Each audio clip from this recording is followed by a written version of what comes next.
arah yang tidak disangka.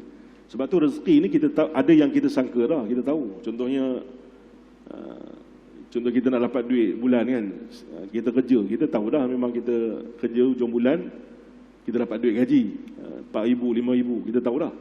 Kan? Ni tak, yang arah tak sangka-sangka ni yang kita tak tahu.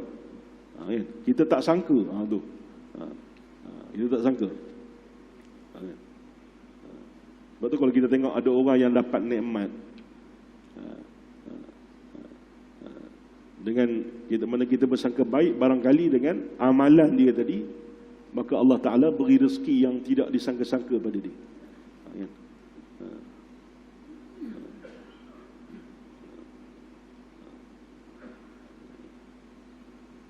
Baru ni heboh apa, kisah Abang Viva kan, dia dapat kereta 4x4, dapat motor, macam-macam lah. Kan? Kan? Maknanya kita bersangka baik, rezeki yang Allah bagi macam-macam tu sebab apa? Barangkali dengan istighfar, dengan amalan dia kepada Allah Subhanahu Wa Taala.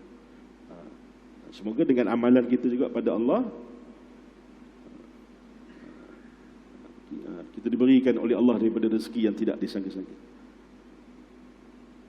Juga disebut dalam kitab ini, di antara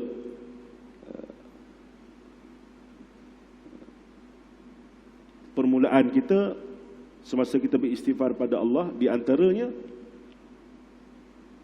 iaitulah kita memuji Allah Subhanahu Wa Taala. Antara yang lain, kita mengaku adanya dosa kita terhadap Allah. Yang ketiga, menyatakan penyesalan di atas dosa yang pernah kita lakukan. Yang keempat, memohon keampunan kepada Allah. Dan yang kelima, kita bersangka baik dengan Allah. Sangka baik ni apa? Maknanya kita bersangka baik Allah ampun dosa kita. Sebab tu dalam satu hadis qudsi,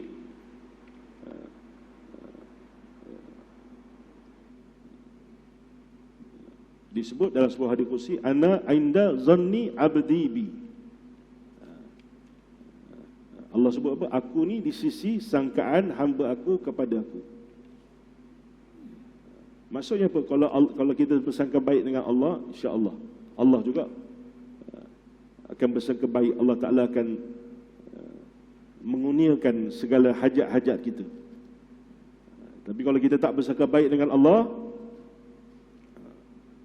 takut-takut apa yang kita mohon kepada Allah Subhanahu Wa Ta'ala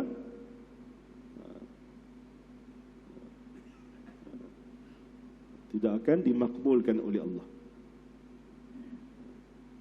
Kemudian disebut lagi, Allah sebut wa ana ma'ahu idza dzakarani, dan aku bersama dengan dia, yakni hamba aku ketika mana dia ingat kepada aku.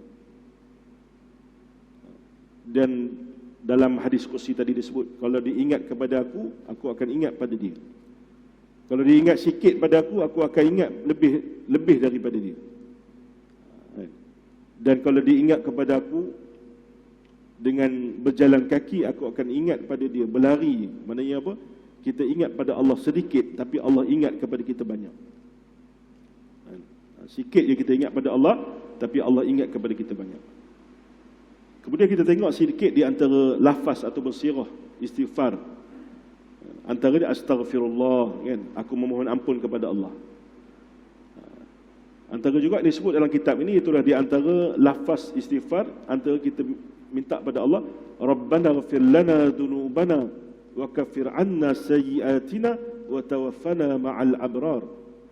Maksudnya apa? Wahai Tuhan kami, ampunkanlah bagi kami dosa-dosa kami, dan hapuskanlah daripada kami kesalahan-kesalahan kami, dan matikanlah kami bersama dengan orang-orang yang berbakti, yang telah banyak berbuat kebajikan.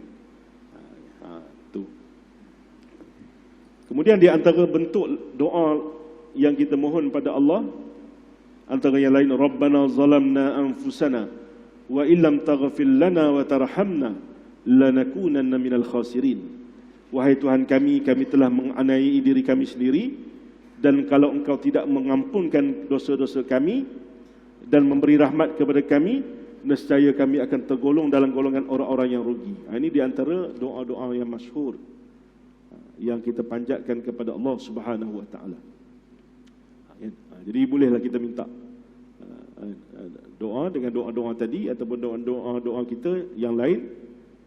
Tapi matlamat yang satu, moga dengan kita mohon kepada Allah, maka Allah Ta'ala akan mengampunkan dosa-dosa kita. Kita tengok sedikit kelebihan istighfar. Antara yang disebut oleh Fadilatul Syekh Dr. Yusuf Al-Qardawi dalam kitabnya At-Taubatu Ilallah, orang yang beristighfar ini di antara kelebihannya, yang pertama akan disayangi oleh Allah Subhanahu wa taala. Yang kedua, di antara kelebihan orang istighfar, yang kedua iaitu didoakan oleh para malaikat Allah. Yang ketiga, diberikan pengampunan oleh Allah Subhanahu wa taala. Allah ampunkan dosa, kan? At-taibu minadz-dzambi kama la dzambalah. Orang yang bertaubat daripada dosa seolah-olah orang yang tidak ada dosa baginya. Yang keempat, di antara yang disebut oleh Fadilatul Syekh Dr. Yusuf Al-Qardawi dalam kitabnya, orang yang istighfar ini di antara kelebihan diberikan pelepasan daripada segala masalah. Yang tadilah, wa min kulli dhikin makhraja. Kalau kita ada benda masalah sempit, makhraja, Allah tunjuk jalan keluar. Kan? Allah Ta'ala bantu kita untuk kita selesaikan masalah kita tadi. Kan? Antara yang disebut yang kelima oleh Dr. Yusuf Al-Qardawi, dimurahkan rezeki, kan? Wa razaqahu min haitsu la yahtasib. Seperti mana disebut oleh Nabi SAW. Dan yang seterusnya keenam, ditinggikan kedudukan di sisi Allah.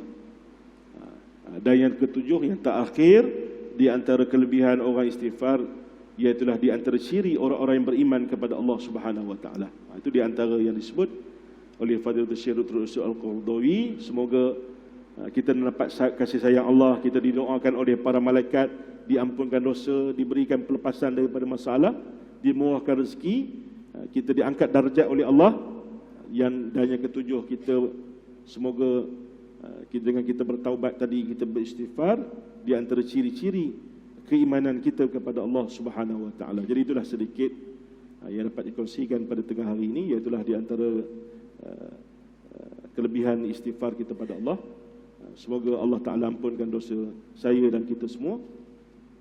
Dan sama-samalah kita berdoa semoga Allah Ta'ala mengangkat wabak ini, dan semoga Allah Ta'ala istiqamahkan kita berada pada landasan iman dan taqwa, dan semoga Allah Ta'ala hidupkan kita dalam keadaan kehidupan yang baik, dan juga Allah matikan kita juga insya-Allah dalam kehidupan kematian yang baik insya-Allah, seperti mana doa kita, Allahumma khtim lana ya Allah bi husnil khatimah wa la takhtim alaina bi su'il khatimah. Ya Allah, hiduplah kami dengan kematian yang baik dan matilah kami dengan kematian yang baik. Semoga doa kita dimakbulkan oleh Allah Subhanahu wa taala. Jadi saya ucap terima kasih kepada pengurusi masjid Al-Jatuh Kawasan Masjid Al-Muttaqin dan seluruh tuan-tuan, datuk-datuk, muslimin muslimat sekalian yang sudi bersama dalam majlis tazkirah pada tengah hari ini. Dan saya memohon kemaafan kalau anda ada kekurangan dan kesalahan dalam menutur kata pada tengah hari ini. Saya mohon ampun kepada Allah dan minta maaf kepada tuan-tuan anda ada kekurangan dalam menyampaikan pada tengah hari ini. Jadi tuan-tuan, sebelum saya mengakhiri, saya ada satu pengumuman untuk berkongsi dengan tuan-tuan. Saya minta izin daripada Al-Jatuh Kawasan Masjid. Di luar sana tuan-tuan, saya ada buka satu kaunter Quran, wakaf Al-Quran. Jadi saya dengan sahabat saya, kita buat program wakaf Quran. Jadi kalau tuan-tuan nak beli Quran pun boleh, tuan-tuan nak beli dan wakaf pun boleh. Jadi ada sahabat saya tunggu di luar. Quran tu dia size A4, dia ada asbabun nuzul, dia ada sebab-sebab turunnya ayat, dia ada hadis, ada panduan ringkas tajwid, dan juga ada terjemahan. Jadi insya-Allah kita akan hantar ke surau, kita akan hantar ke masjid yang barangkali yang berhajat ataupun yang baru dibina, ataupun sekolah-sekolah agama. Jadi semoga dengan wakaf Quran tuan-tuan, insya-Allah semoga Allah memberkati. Ataupun tuan-tuan nak beli, nak hadiahkan pun boleh, ataupun nak beli, nak standby dengan kedatangan Ramadan yang tidak akan datang tidak lama lagi pun boleh insya-Allah. Jadi kalau tuan-tuan yang berhajat boleh berbuat demikian di luar, dan ada kupon disediakan. Kalau tuan-tuan nak dapat maklumat dulu pun boleh insya-Allah. Jadi contoh Quran ada di luar sana insya-Allah. Jadi sekadar itu yang baik daripada Allah. Dan dia punya satu harga dia, satu mushaf RM RM100. Dia saiz besar A4, dan tuan-tuan boleh tengoklah di luar, dan ada kupon disediakan insya-Allah. Jadi kalau tuan-tuan nak kongsi pun boleh, contoh 2 orang, nak kongsi 5 orang pun boleh. Tapi kupon tu saya bagi satu lah, kan? Saya bagi satu, mana ya saya koyak satu, tapi boleh juga untuk kongsi insya-Allah. Jadi sekadar itu saja. Saya terima kasih kepada ahli tugas masjid. Yang baik daripada Allah, yang lemah daripada saya. Aku qouli hadza wa astaghfirullah. Assalamualaikum warahmatullahi wabarakatuh. A'udzubillahi minasyaitonir rajim. Bismillahirrahmanirrahim.